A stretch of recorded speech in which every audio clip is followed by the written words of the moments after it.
Itu kita belajar hadis Nabi.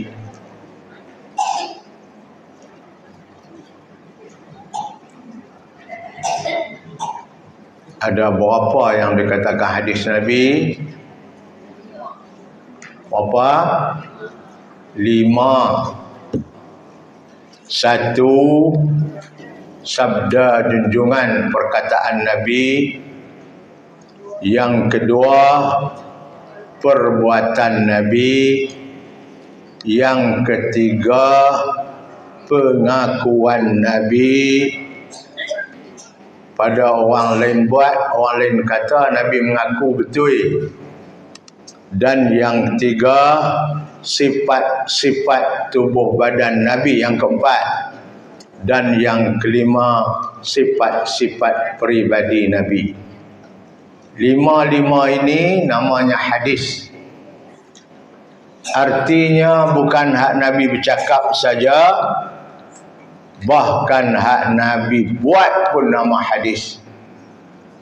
Sahabat cerita Nabi tawaf 7 kali dan Nabi pusing kiri.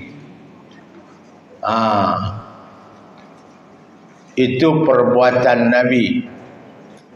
Ataupun orang lain buat, Nabi mengaku perbuatan dia itu betul.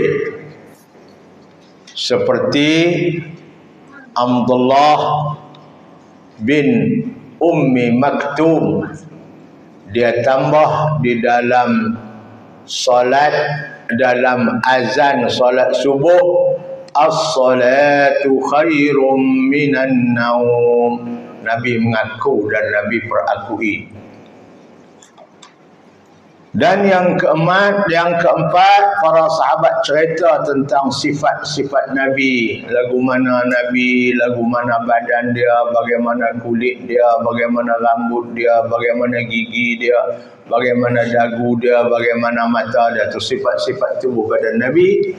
Dan yang kelima, sifat-sifat peribadi dan akhlak Nabi. Nabi kalau jumpa, dia akan senyum pada sahabat dan beri salam lebih dulu pada sahabat. Wa huwa awwalu man yabda'u bis salam, Nabi. Yang kedua, hadis qudsi.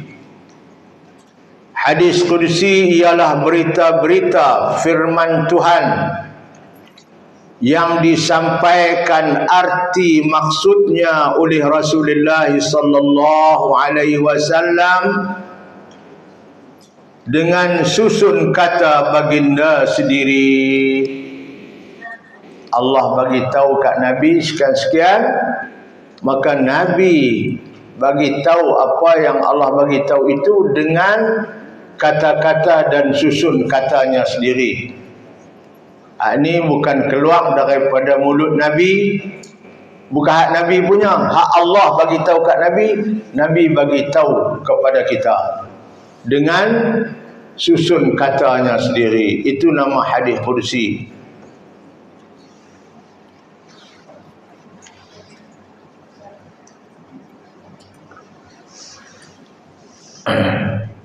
Dengan ta'rif ini, nyatalah perbezaan antara hadis qudsi dengan Al-Quranul Karim.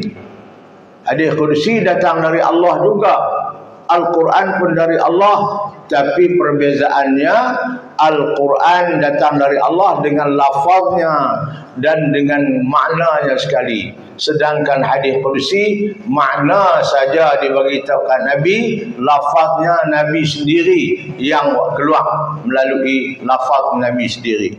Itu perbezaannya.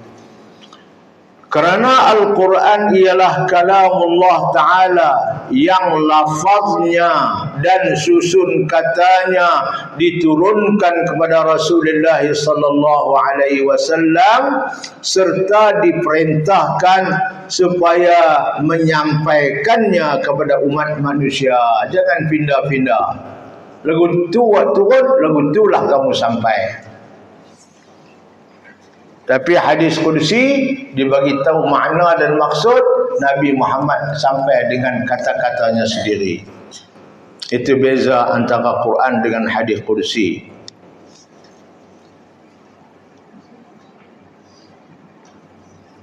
Sebab itulah hadis kursi, orang yang di dalam hadis besar pun boleh baca walaupun makruh. Tapi Quran, orang yang dalam hadis besar tak boleh baca. Tiap-tiap hadis ada sanadnya. Apa dia sanad pula ni? Ni dia nak bagi tahu kat kita. Oleh sebab di antara masa sahabat-sahabat Nabi dan masa pengumpulan hadis-hadis diselangi oleh beberapa lapisan manusia, maka tiap-tiap hadis yang dikumpulkan itu tidak ada sanadnya yang tertentu. Contohnya daripada Nabi kepada Imam Bukhari, yang mengumpul hadis Imam Bukhari. Imam Bukhari ni di dalam abad yang kedua, lebih kurang tahun 200 Hijrah. Nabi dah mati dah. Nabi dah wafat 100 tahun lebih, baru Imam Bukhari kumpul hadis-hadis Nabi. Tentu sekali Imam Bukhari ni dia tak dan jumpa dengan Nabi, maka dia akan jumpa dengan gurunya Imam Humaidi. Imam Humaidi akan jumpa dengan gurunya Imam Malik misalnya. Imam Malik akan jumpa dengan gurunya Abdullah bin Umar. Abdullah bin Umar akan jumpa dengan Nabi. Sebab itu di antara Nabi Imam Bukhari paling kurangnya ada 4 orang lapisan guru tu. Itu yang dipanggil sanad. Sebab Imam Bukhari bukan dia boleh jumpa dengan Nabi sendiri. Dia jumpa dengan guru dia dulu. Guru dia pun tak sempat jumpa dengan Nabi, jumpa dengan guru dia. Sebab itu sanad Imam Bukhari ada yang 4 orang guru baru sampai kat Nabi, ada yang 5 orang guru yang sampai kat Nabi. Itu namanya sanad. Oleh sebab di antara masa sahabat Nabi dan masa pengumpulan hadis-hadis diselangi oleh beberapa lapisan manusia, maka tiap-tiap hadis yang dikumpulkan itu tidak ada sanadnya yang tertentu. Sanad makna urutan guru-guru tu, daripada seorang ke seorang baru sampai kat Nabi.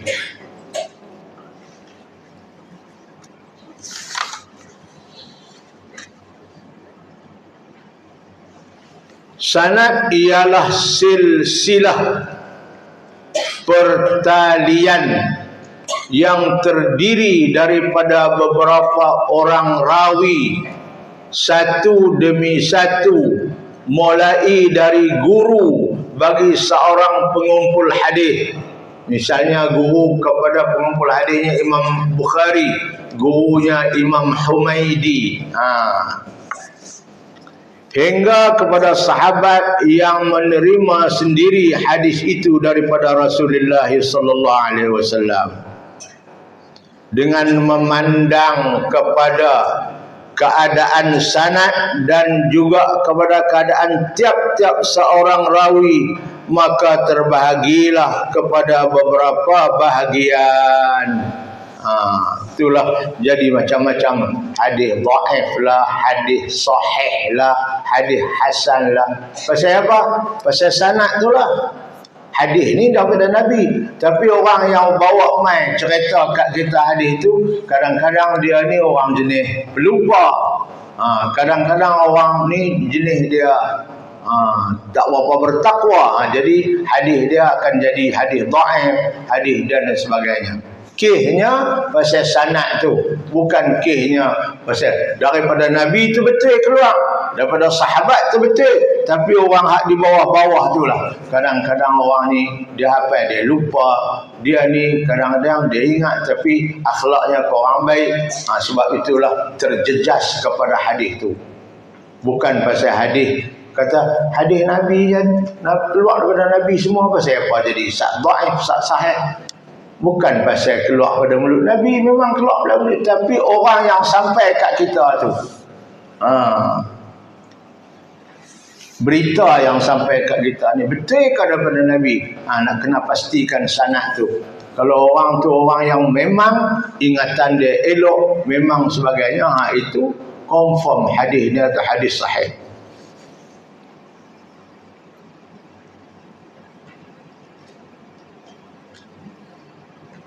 Bahagian hadis pertama, hadis mutawatir. Hadis apa? Mutawatir. Jangan baca mutawatar pula. Boleh baca belakang, mutawatir boleh, mutawatar boleh, mutawatur pun boleh. Mutawatir. Tak ada dalam dunia mutawatar.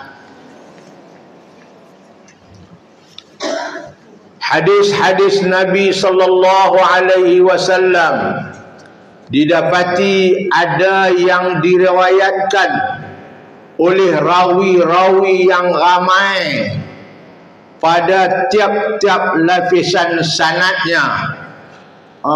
Sahabat pun ramai riwayat hadis ni daripada Nabi. Mai lepas sahabat, tabi'in pun ramai, mai anak murid tabi'in, atba'ut tabi'in pun ramai, mai lagi bawah-bawah pun ramai.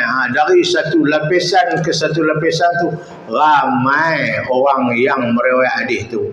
Hak terima daripada Nabi pun ramai sahabat, daripada sahabat pun ramai, daripada anak murid sahabat pun ramai. Hadis tu namanya mutawatir.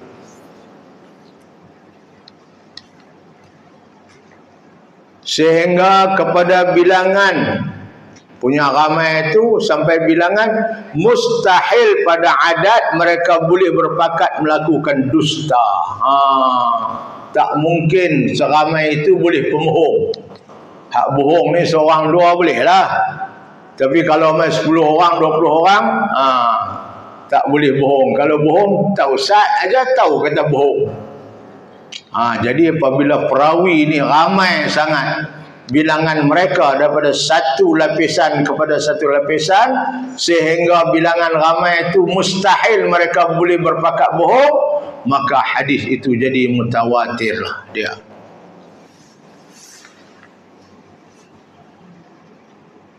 Hadis yang sedemikian rawinya dipanggil hadis mutawatir. Hukum hadis mutawatir ini tetap diterima menjadi hujjah, tidak harus ditolak dan tidak pula harus diingkari lagi. Tak boleh, sebab confirm dan yakin hadis ini betul datang daripada Nabi, sebab perawi-perawi dari setiap lapisan sanad itu adalah ramai. Kedua, hadis sahih, hadis hasan, hadis dhaif. Bagi pula ada 3. Dan ada pula hadis-hadis yang rawinya tidak sampai kepada bilangan yang tersebut. Tak sampai. Mungkin 2 orang, mungkin 3 orang. Maka hadis ini terbagi kepada 3 bahagian, iaitu hadis sahih, hadis hasan dan hadis dhaif. Hadis sahih ialah hadis yang cukup padanya 5 syarat, baru nama hadis sahih. Pertama, berhubung sanadnya, tak putus. Artinya anak murid ni memang dia terima betul hadis ni daripada tok guru dia.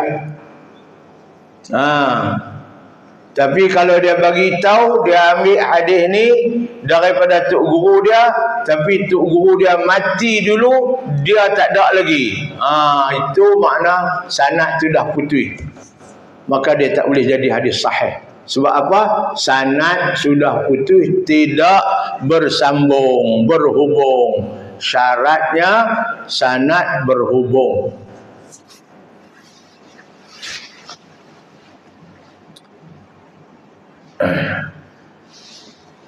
Kedua,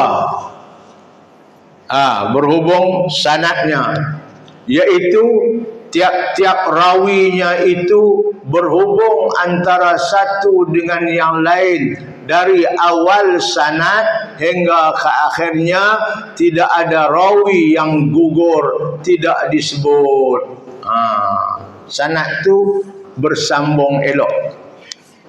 Yang kedua, tiap-tiap rawi dalam sanad itu bersifat cukup adil.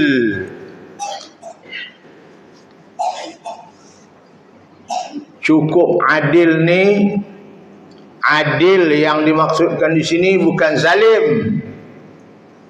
Adil yang dimaksud sini, seseorang itu dia tak pernah buat dosa besar, dan seorang itu dia tidak mengekali, meneruskan buat dosa kecil. Itu orang yang adil. Kan senang nak cari ni. Perawi dia begitu, orang cukup baik, cukup warak, cukup bertakwa, itu hadis dia baru jadi hadis sahih. Ketiga, dan bersifat cukup dhabit. Apa arti dhabit? Artinya cukup kuat ingatan. Ingatan dia cukup kuat. Tanya masa mana pun ingat semua. Tapi kalau duduk garu kepala, angkat kepiah bau, tu hadis dia tak boleh jadi sahih. Pasal apa? Perawi dia tidak dhabit. Walaupun dia orang bertakwa, tak buat dosa besar, tak kekal dosa kecil, tapi ingatan dia tidak dhabit. Dia pelupa. Tambah nyanyuk tua-tua, lagi tak boleh jadi sanad sahih. Cucu pun tak kenal. Anak siapa tahu? Budak tu teriak pasal apa? Tu tak kenal dia. Nyanyuk lah. Sebab tu orang nyanyuk tak boleh jadi perawi hadis. Hadis dia tak sahih. Itu maknanya cukup dhabit, artinya cukup kuat ingatannya atau rapi simpanan kitab yang ditulisnya hadis itu di dalamnya. Dia tulis kitab tapi dia simpan cukup rapi. Kalau dia tak simpan dia elok, mungkin orang lain main tambah hadis ke, orang lain main padam ke, dia simpan elok, dia tulis. Walaupun dia tak hafal hadis tu, tapi dia tulis tu dia simpan cukup rapi, dia simpan cukup jaga elok, maka hadis dia tu jadi hadis sahih. Pasal apa? Imma dia ingatan dia cukup ingat, wa imma simpanannya cukup rapi. Keempat, hadis yang diriwayatkan oleh seorang rawi itu tidak menyalahi dengan hadis yang diriwayatkan oleh rawi yang lebih kuat daripadanya. Hadis itu dia tak berlawan dengan hadis yang orang lain riwayat. Dia riwayat satu hadis, kemudian ada orang yang lebih kuat ingatan dia riwayat satu hadis, maka hadis yang dia riwayat ni tak berlawan dengan hadis kawan tu. Tapi kalau hadis dia berlawan dengan hadis kawan yang lebih kuat daripada dia, maka hadis dia tak boleh jadi hadis sahih, sebab berlawan dengan orang yang lebih kuat ingatannya. Ni bukan senang ni kita nak tentukan hadis ni sahih, hadis ni dhaif ke apa ni. Sebab itu ianya adalah kerja para ulama-ulama besar. Ni baru mengaji biduk abang hadis ni dhaif lah, hadis ni hang tahu mana? Hang rujuk dak balik kepada apa yang disebut oleh ulama-ulama yang mu'tabar. Sebab itu zaman kita ni tak ada dah kita duduk buat pandai-pandai kata hadis ni dhaif. Kena ikut rojokkan kepada para ulama yang mereka telah buat, mereka telah kaji hadis-hadis Nabi sallallahu alaihi wasallam. Sebab itu kajian mereka itu boleh menjadi asas kepada kita. Hadis yang diriwayatkan oleh seorang rawi itu tidak menyalahi dengan hadis yang diriwayatkan oleh rawi yang lebih kuat daripadanya. Yang kelima, hadis dan riwayat itu tidak akan mengandungi illah, kecacatan yang termaklum. Dia kata nak tahu kecacatan yang ada pada hadis itu berkenaan dengan soal illah ini memerlukan kupasan yang agak panjang yang tidak sesuai dengan keadaan lembaran yang terhad ini. Dia kata nak tahu tu kena rujuk kepada kitab-kitab besar lah. Ini dia nak cerita secara ringkas ya di sini. Seterusnya hadis hasan. Hadis hasan pula ialah sama dengan hadis sahih tentang syarat-syarat yang tersebut. Syarat hadis sahih tersebut ada berapa syarat? 5. Hadis hasan pun syarat dia sama juga 5. Hanya berbeza tentang sifat adil dan sifat dhabit rawi-rawinya. Adil hak nombor apa? Nombor 2 dan nombor 3. Tentu saja ada perbezaan antara hadis hasan dengan hadis sahih. Hadis sahih perawi dia cukup adil. Dia tak pernah buat dosa besar dan dia tak mengekali dosa kecil. Tapi kalau perawi dia itu ada kadang dia buat juga dosa besar, dosa kecil, kurang sikit dia, maka hadis dia turun sikit jadi hadis hasan, tak boleh jadi hadis sahih dah. Begitu juga tentang ingatan dia. Kalau ingatan dia cukup kuat, maka hadis yang diriwayat jadi hadis sahih. Tapi kalau ingatan dia tu tak berapa kuat, maka hadis dia itu akan jadi hadis yang hasan. Jadi 2 syarat inilah yang menjadikan perbezaan antara hadis sahih dengan hadis hasan. Kalau dhabit dia kuat, ingatan dia kuat, hadis dia jadi hadis sahih. Kalau kurang kuat, jadi hadis hasan. Itu kata dia.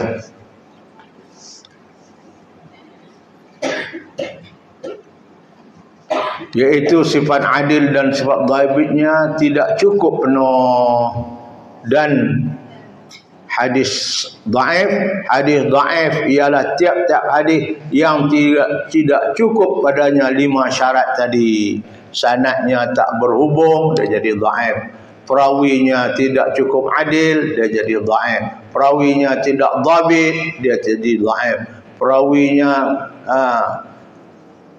hadis itu menyalahi dengan riwayat orang lebih kuat daripada. Jadi syarat 5 tadi tak ada, maka hadis itu jadi hadis dhaif.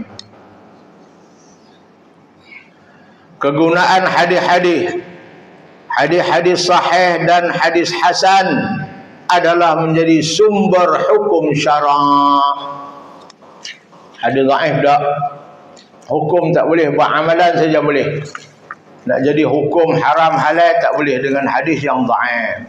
Sebab itu al-imam, seorang imam namanya Imam Tirmizi, hadis dia ada 6,000 lebih hadis dia. 6,000 lebih hadis dia. Setiap hadis yang dia riwayat, dia akan kata hadza hadisun sahih. Hadis ni hadis sahih, hadis ni hadis hasan, hadis ni hadis dhaif. Dia siap dah, dia hukum ada hadis yang diriwayat tu dengan kajian dia. Itu istimewanya hadis yang diriwayatkan oleh Al-Imam Tirmizi.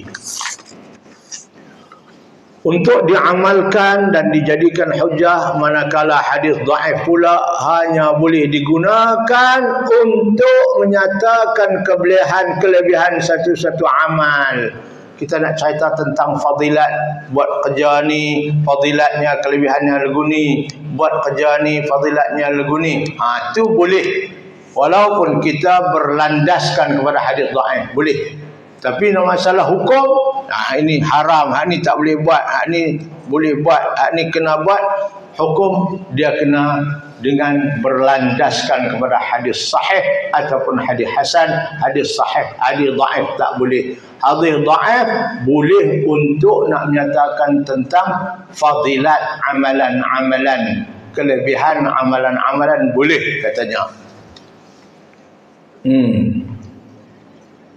Hadis dhaif pula hanya boleh digunakan untuk menyatakan kelebihan satu-satu amal supaya dikerjakan, atau menerangkan keburukan satu-satu bawaan supaya dijauhi. Itu boleh, bukan hukum.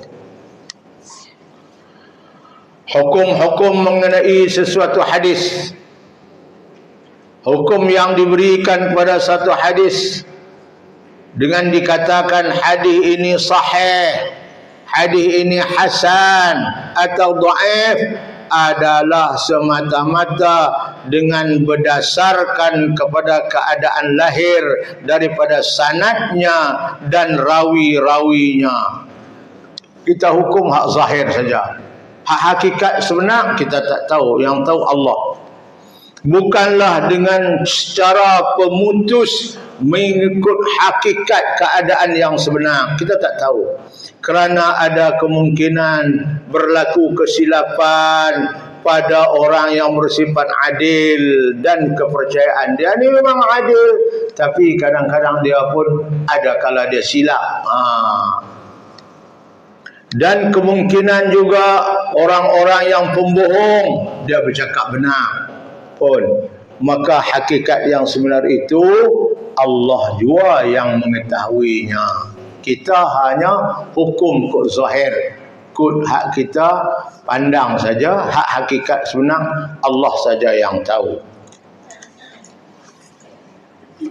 Jadi setakat tu dulu, insya-Allah kita akan baca pula hadis Nabi sallallahu alaihi wasallam pada muka surat 1 pada kuliah akan datang, insya-Allah.